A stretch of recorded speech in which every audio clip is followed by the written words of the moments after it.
जय हिंद। स्वागत है आपका हमारे YouTube channel SK studio research centre पर। और आज हम लोग जो पढ़ने वाले हैं उस टॉपिक का नाम है उपराष्ट्रपति। लेकिन इस टॉपिक को पढ़ने से पहले एक मोटिवेशनल स्टेटमेंट्स के द्वारा आपको कुछ संदेश देना चाहते हैं, इसको गौर से सुनिएगा। कहता है कि बदल जाओ वक्त के साथ या वक्त बदलना सीखो। बदल जाओ वक्त के साथ या वक्त बदलना सीखो। मजबूरियों को कोसना छोड़ो, हर हाल में चलना सीखो। तो भारत के उपराष्ट्रपति के रूप में जब हम लोग पढ़ना शुरू करेंगे इस टॉपिक में, उससे पहले देखिए, इससे पहले जो है भारत के जो है राष्ट्रपति, राज्यसभा और लोकसभा के बारे में जो है जो संसद के 3 अंग होते हैं उसके बारे में हम पहले से ही डिटेल्स में जो है वीडियो इसका देख चुके हैं, यानी पढ़ चुके हैं हम लोग। और अब जो हम लोग उपराष्ट्रपति के बारे में पढ़ने के लिए जा रहे हैं, देखिए उपराष्ट्रपति क्या है कि भारत के संविधान में अनुच्छेद 63 से 71 तक वर्णित है, जो भाग 5 में दिया गया है। जो संविधान का निर्माण किया गया है उसके भाग 5 में उपराष्ट्रपति के बारे में वर्णित किया गया है, अनुच्छेद 63 से 71 में। और क्रम की अगर बात करें तो जैसे कि भारत का राष्ट्रपति जो है वो क्रमानुसार प्रथम क्रम पे आता है, यानी कि भारत का राष्ट्रपति जो है वो प्रथम नागरिक कहलाता है भारत का। तो भारत का द्वितीय नागरिक यानी कि क्रमानुसार दूसरे क्रम पर कौन होगा, तो भारत का उपराष्ट्रपति होगा। जहां तक अगर स्रोत की बात करें कि उपराष्ट्रपति के पदों का वर्णन जो है, पदों का विस्तृत व्याख्यान ये कहां से लिया गया है, तो ये यूएसए के संविधान से लिया गया है, यानी कि यूनाइटेड स्टेट ऑफ अमेरिका के संविधान से लिया गया है। अब अगर हम उपराष्ट्रपति के बारे में अगर डिटेल्स के बारे में पढ़ना शुरू करते हैं तो उसमें सबसे पहले जो पॉइंट मैंने दिया गया है वो पॉइंट है अनुच्छेद। तो देखिए उपराष्ट्रपति के बारे में कौन कौन से जो है अनुच्छेदों को हमको याद रखना है एग्जाम पॉइंट ऑफ व्यू से, ये ध्यान रखने वाली जरूरत है। सभी अनुच्छेदों को हमको याद नहीं रखना है क्योंकि वो एग्जाम्स में नहीं पूछे जाते हैं। तो जो जो एग्जाम में पूछे जाते हैं उनके बारे में हम लोग पढ़ने के लिए जा रहे हैं। तो अनुच्छेद 64 है, अनुच्छेद 65 है, अनुच्छेद आपका 63, 64 है, 63, 64, 65 और 70 है। तो इन 4 अनुच्छेदों को हम लोग पढ़ने के पूरी डिटेल्स में कोशिश करते हैं। तो पहला अनुच्छेद 63 जो है, ये इसमें जो है उपराष्ट्रपति के पदों का वर्णन है। उपराष्ट्रपति के पदों का वर्णन यानी क्या होगा कि भारत में एक क्या होगा, उपराष्ट्रपति होगा। और ये उपराष्ट्रपति जो है अमेरिका के संविधान से लिया गया है, जो भारत में उपराष्ट्रपति के पदों का वर्णन है। अब जब भारत में एक उपराष्ट्रपति होगा तो ये कुछ न कुछ कार्य करेगा। तो जो भारत के संविधान है उसमें जो अनुच्छेद 64 दिया गया है उसमें दिया गया है उपराष्ट्रपति जो है सभापति के रूप में कार्य करेगा। अगर सभापति के रूप में कार्य करेगा तो ये सभापति कहाँ का होगा, ये सभापति होगा राज्यसभा का। जिस प्रकार की लोकसभा में अध्यक्ष और उपाध्यक्ष होते हैं उसी प्रकार से राज्यसभा में क्या होगा, सभापति और उपसभापति होगा। लेकिन यहाँ पर समझने वाली बात यह है कि जिस प्रकार लोकसभा में के अध्यक्ष जो है वो लोकसभा के सदस्य होते हैं, लेकिन जो सभापति होगा वो राज्यसभा के सदस्य नहीं होंगे। तो इसीलिए क्या होता है कि जब राज्यसभा के ये सदस्य नहीं होते हैं तो राज्यसभा में जो है वोटिंग के दौरान पक्ष और विपक्ष के बीच में जब वोटिंग होती है किसी भी विधेयक को लेकर के, तो उस दौरान जो सभापति अपना वोट नहीं दे सकते हैं। लेकिन अगर पक्ष और विपक्ष के बीच जो है अगर वोटिंग के दौरान बराबर मत पड़ जाते हैं किसी भी विधेयक को लेकर के, तो वहां पर क्या होता है कि सभापति निर्णायक मत दे सकता है, यानी अपने मतों के द्वारा उस विधेयक के निर्णय देने की क्षमता सभापति के पास होती है। उसके अलावा देखिए कि भारत का जो उपराष्ट्रपति है जब वो सभापति के रूप में काम करता है राज्यसभा का, और राज्यसभा को आप लोग जानते हैं कि हम लोग प्रथम सदन, शिक्षित सदन, बुजुर्गों का सदन और आपका के काफी अन्य नामों से भी जानते हैं राज्यसभा को। तो जब राज्यसभा के सभापति के रूप में जो काम करता है तो इनको जो वेतन प्राप्त होता है, किनको, उपराष्ट्रपति को, वो राज्यसभा के सभापति के रूप में प्राप्त होता है, ना कि उपराष्ट्रपति के रूप में प्राप्त होता है। ये चीज आप लोगों को ध्यान रखना है कि राज्यसभा के सभापति के रूप में वेतन प्राप्त होता है और राज्यसभा के सभापति का जो वर्णन है वो अनुच्छेद 64 में दिया गया है। अब अनुच्छेद 65 पर आते हैं। अनुच्छेद 65 क्या कहता है कि अनुच्छेद 65 में उपराष्ट्रपति जो है वो कार्यवाहक राष्ट्रपति के रूप में काम करेगा। लेकिन भारत का उपराष्ट्रपति कार्यवाहक राष्ट्रपति के रूप में काम करेगा। कार्यवाहक राष्ट्रपति के रूप में कब काम करेगा, ऑब्वियस सी बात है जब राष्ट्रपति काम नहीं कर रहा है, यानी कि राष्ट्रपति द्वारा संवैधानिक कर्तव्यों को नहीं निभाया जा रहा है। इसमें 2 बिंदु हो सकते हैं। पहला ये है कि कब नहीं निभा पा रहा है, जब राष्ट्रपति जो है अपने पदों पर नहीं है, यानी कि या तो वो त्याग पत्र दे दिया है या तो उनकी मृत्यु हो चुकी है, तो वहां पर क्या होगा, उपराष्ट्रपति भारत के कार्यवाहक राष्ट्रपति के रूप में अपना कर्तव्यों का निर्वहन करेगा। दूसरा बिंदु वो है कि जब जो है राष्ट्रपति अचानक से अनुपस्थित हो जाता है, मान के चलिए, या फिर वो किसी न किसी बीमारी से पीड़ित है, तो उस दौरान क्या होता है कि जो भारत के उपराष्ट्रपति होते हैं वो कार्यवाहक राष्ट्रपति की भूमिका निभाते हैं। तो इन 2 पॉइंट के माध्यम से आपको समझ में आ गया होगा कि अनुच्छेद 65 में क्या गया है, और ये कब होगा, जब आकस्मिक रूप से ऐसी जरूरत महसूस होगी। अनुच्छेद 70 में भी कहा गया है, आकस्मिक रूप से, अनुच्छेद 70 में जो वर्णित है कि आकस्मिक रूप से जब राष्ट्रपति और उपराष्ट्रपति अनुपस्थित नहीं रहेंगे, जब राष्ट्रपति भी अनुपस्थित रहेंगे और उपराष्ट्रपति दोनों ही अनुपस्थित रहेंगे अपने पदों पर, तब इनका कार्य कौन करेगा, तो भारत का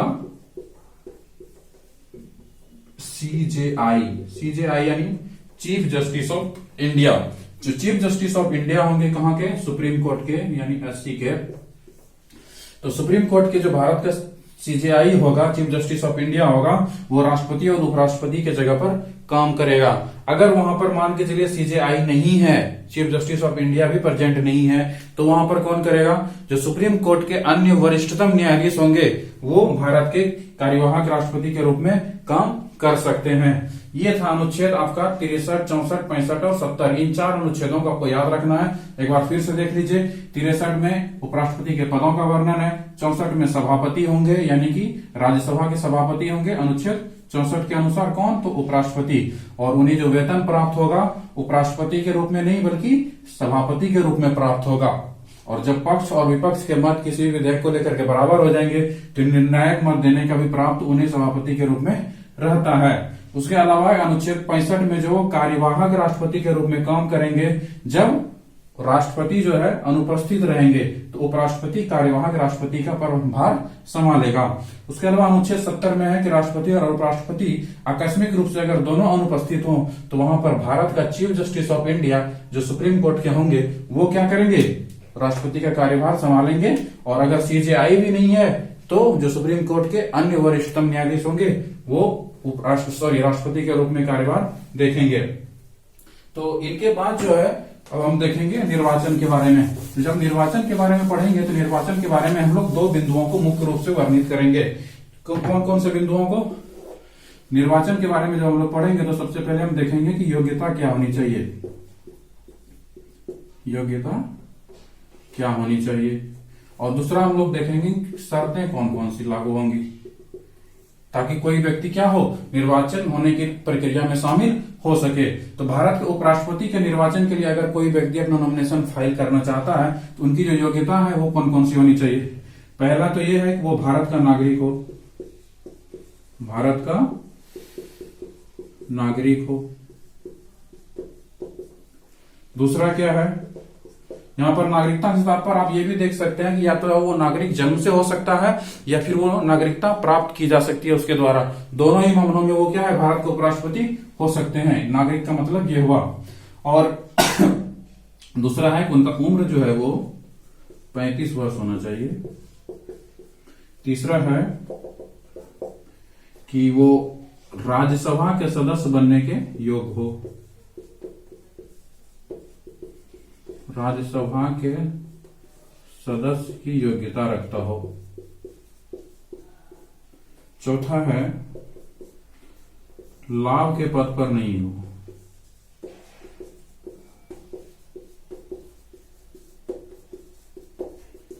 तो ये हो गई योग्यता, यानी कि भारत का नागरिक हो, उम्र 35 वर्ष हो, राज्यसभा के सदस्य की योग्यता रखता हो और लाभ के पद पर नहीं हो। यहाँ पर ध्यान रखने वाली बात यह है कि जब हम लोग राष्ट्रपति के बारे में पढ़ रहे थे तो वहां पर 1, 2 और 4 ये योग्यताएं उसमें भी सम्मिलित थी, लेकिन वहां पर राज्यसभा के सदस्य की योग्यता की जगह पर लोकसभा के सदस्य की योग्यता होनी चाहिए थी राष्ट्रपति के निर्वाचन में। लेकिन उपराष्ट्रपति के निर्वाचन में क्या होगा कि राज्यसभा के सदस्य की योग्यता रखनी पड़ती है जब उपराष्ट्रपति के लिए कोई व्यक्ति चुनाव लड़ना चाहता है। तो अब शर्तें क्या क्या हो सकती है ये देख लेते हैं। सबसे प्रथम जो शर्त है वो क्या है कि 20 प्रस्तावक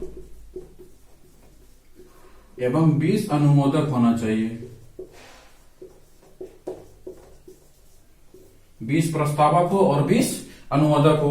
दूसरी शर्तें हैं 15,000 रुपए की जमानत राशि जो है जमा करनी पड़ती है।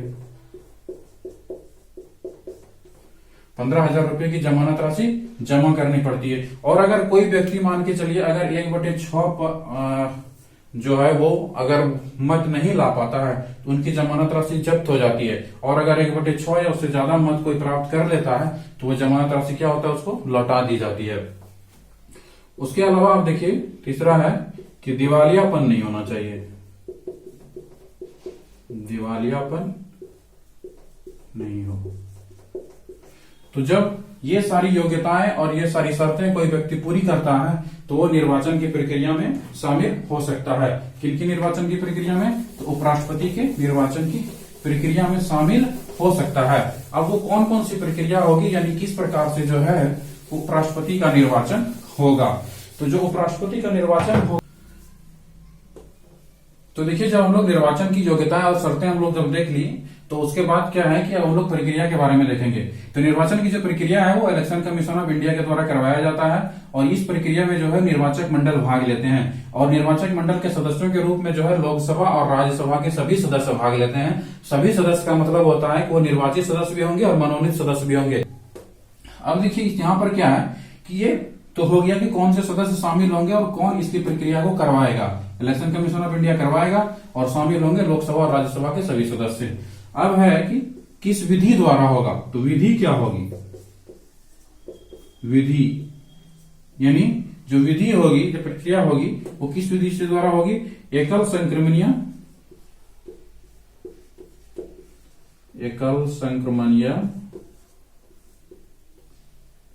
मत प्रणाली, एकल संक्रमणीय मत प्रणाली और समानुपातिक प्रतिनिधित्व। समानुपातिक प्रतिनिधित्व प्रणाली। तो जो उपराष्ट्रपति के निर्वाचन में जो विधि होगी वो कौन सी होगी? एकल संक्रमणीय मत प्रणाली होगी और समानुपातिक प्रतिनिधित्व प्रणाली होगी। अब देखिए एकल संक्रमणीय मत प्रणाली क्या होता है कि जब जो उपराष्ट्रपति के निर्वाचन में जितने भी सदस्य खड़े होंगे, यानी जितने भी सदस्य जो भाग ले रहे होंगे, उसमें जो है लोकसभा और राज्यसभा के दोनों सदस्यों को, सभी सदस्यों को जो है जो उपराष्ट्रपति के निर्वाचन में भाग ले रहे हैं उसको क्रमानुसार प्राथमिकता के आधार पर यानी प्रायोरिटी के आधार पर मत देने का अधिकार होता है। उसी को हम लोग एकल संक्रमणीय मत प्रणाली कहते हैं। समानुपातिक प्रतिनिधित्व प्रणाली क्या होता है कि यहाँ पर लोकसभा और राज्यसभा के सदस्यों का जो वोट का वैल्यू है, जो लोकसभा और राज्यसभा के सदस्यों का, वो समानुपात में होगा, यानी कि बराबरी में होगा। यानी तो जितना लोकसभा, आप जानते हैं कि लोकसभा के सदस्यों की संख्या जो है वो कितनी है? 545 है और राज्यसभा का 245। तो अलग अलग मतलब दोनों के सदस्यों की संख्या में अंतर है। तो यहाँ पर क्या करना पड़ेगा? समानुपातिक पर इस प्रकार से इसकी प्रणाली अपनाई जाएगी कि दोनों जो है यहाँ पर समानुपात रूप से बराबर हो जाए। तो इस प्रकार से हमने क्या देखा कि उपराष्ट्रपति के निर्वाचन की विधि में जो है एकल संक्रमणीय मत प्रणाली अपनाई जाएगी और समानुपातिक प्रतिनिधित्व प्रणाली अपनाई जाएगी। ये तो था प्रक्रिया में। अब आगे हम देखते हैं कि जब उसका निर्वाचन हो जाता है तो वो क्या करता है? शपथ लेता है। जो शपथ वो लेगा तो शपथ कौन दिलाएगा इसको? राष्ट्रपति दिलाएगा। उपराष्ट्रपति को शपथ कौन दिलाता है? राष्ट्रपति दिलाता है।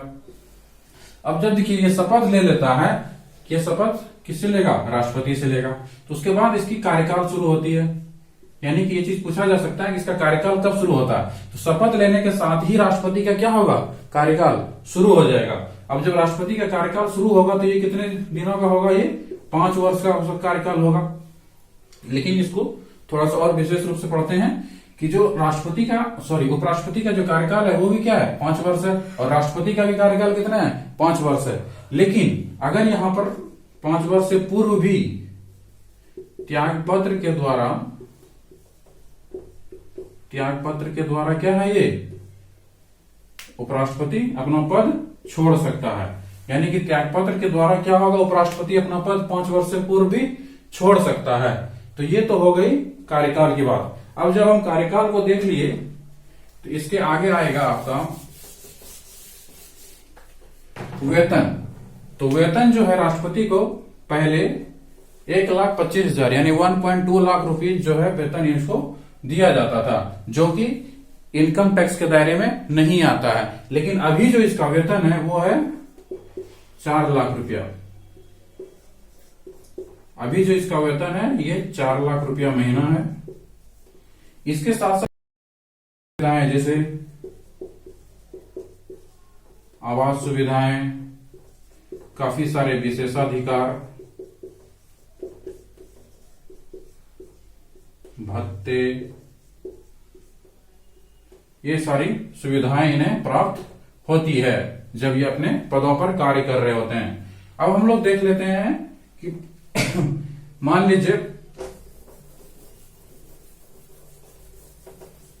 यहां पर जब हम लोग कार्यकाल और वेतन को देख लेते हैं तो यहां पर एक पॉइंट जो है कार्यकाल में छूट गया कि देखिए जब कार्यकाल इनका 5 वर्ष का होता है और 5 वर्ष से पूर्व हम लोग देखे कि त्यागपत्र के द्वारा जो है ये खुद से हट सकते हैं। लेकिन अगर मान के चलिए कि अगर वो खुद से नहीं हट रहे हैं और अगर संवैधानिक प्रारूपों के अनुसार वो कार्य नहीं कर रहे हैं तो उसे जो है सदन द्वारा हटाने की प्रक्रिया अपनाई जाती है। किसको? उपराष्ट्रपति को।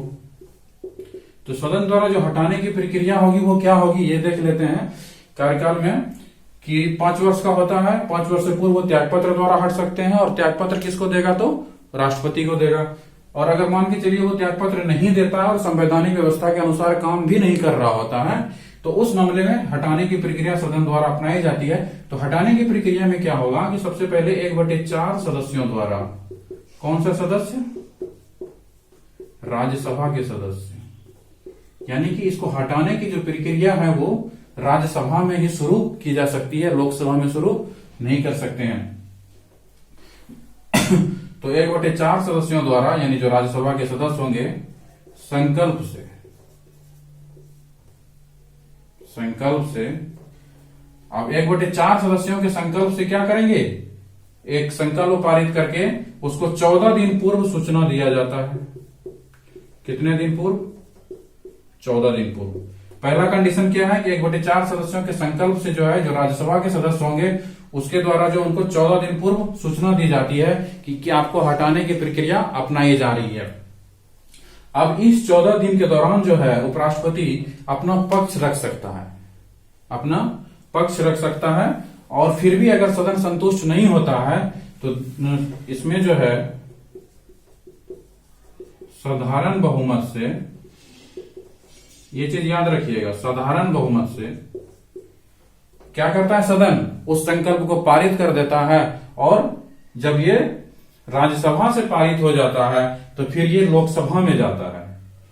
जब राज्यसभा से पारित हो गया तो फिर ये कहां जाएगा? लोकसभा में जाएगा। और जब लोकसभा से भी साधारण बहुमत से पारित हो गया तो वो संकल्प पारित मान लिया जाता है और उपराष्ट्रपति को अपना पद छोड़ना पड़ता है। तो हटाने की प्रक्रिया क्या है? 1/4 राज्यसभा सदस्यों के संकल्प से सबसे पहले 14 दिन पूर्व सूचना दी जाएगी। इस 14 दिन पूर्व सूचना में उसे जो है अपने प्रतिनिधि या खुद उपस्थित होकर के सदन में जो है अपना पक्ष रखने की उसे अधिकार प्राप्त है। उसके अलावा देखिए जब उसके रखे गए पक्ष से सदन के सदस्य संतुष्ट नहीं होते हैं तो साधारण बहुमत से राज्यसभा द्वारा पहले संकल्प पारित किया जाता है और फिर लोकसभा द्वारा अगर पारित कर दिया जाता है तो उपराष्ट्रपति को अपना पद छोड़ना पड़ता है। यहाँ पर साधारण बहुमत से मतलब यह है कि मान के चलिए जैसे 245 सदस्य हैं राज्यसभा में तो साधारण बहुमत यानी 123 सदस्यों द्वारा, यानी साधारण बहुमत से। लेकिन जब हम लोग यहीं पर राष्ट्रपति के बारे में पढ़ रहे थे तो वहां पर हमने पढ़ा था कि उसके विशेष बहुमत से यानी 2/3 बहुमत द्वारा उसको हटाने की प्रक्रिया अपनाई जाती है। लेकिन यहाँ पर साधारण बहुमत से उनको हटाने की प्रक्रिया अपनाई जाती है। हम लोग कार्यकाल और वेतन देख चुके हैं इससे पहले ही, और अब हम अन्य के बारे में यानी अन्य जो कुछ बिंदु बच गए हैं उपराष्ट्रपति को लेकर के उनकी चर्चा करेंगे अन्य में। तो जो अन्य यहाँ पर मैंने लिखा है, यहाँ पर कुछ बिंदु जो है यानी कुछ क्वेश्चन जो है पूछे जाते हैं उसको बारे में हम लोग डिस्क्राइब करेंगे कि जो उपराष्ट्रपति है वो देखिए कार्यकाल के दौरान अभी तक एकमात्र उपराष्ट्रपति की मृत्यु हुई है।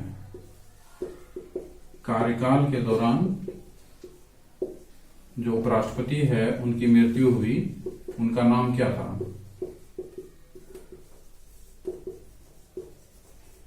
उनका नाम था कृष्णकांत। उसके अलावा देखिए, लगातार 2 कार्यकाल के लिए, 2 कार्यकाल के लिए उपराष्ट्रपति रहे, वो कौन थे? पहला है सर्वपल्ली राधाकृष्णन और दूसरा है आपका हामिद अंसारी। यानी कि कार्यकाल के दौरान जिस उपराष्ट्रपति की मृत्यु हुई थी उनका नाम है कृष्णकांत, और लगातार 2 कार्यकाल के लिए जो उपराष्ट्रपति रहे वो थे सर्वपल्ली राधाकृष्णन और हामिद अंसारी। तो इस प्रकार हम लोग उपराष्ट्रपति के बारे में जो है जितने भी पॉइंट्स हो सकते थे जो कि आज ऑब्जेक्टिव के रूप में एग्जाम्स में पूछे जाते हैं, उन सभी बिंदुओं को हमने बिल्कुल डिटेल्स से जो है विश्लेषण करने की कोशिश की है। अगर आपको वीडियो पसंद आया हो तो इन्हें लाइक करें और कमेंट्स के माध्यम से हमें बताने की कोशिश करें कि आपको ये वीडियो कैसा लगा। बहुत बहुत धन्यवाद।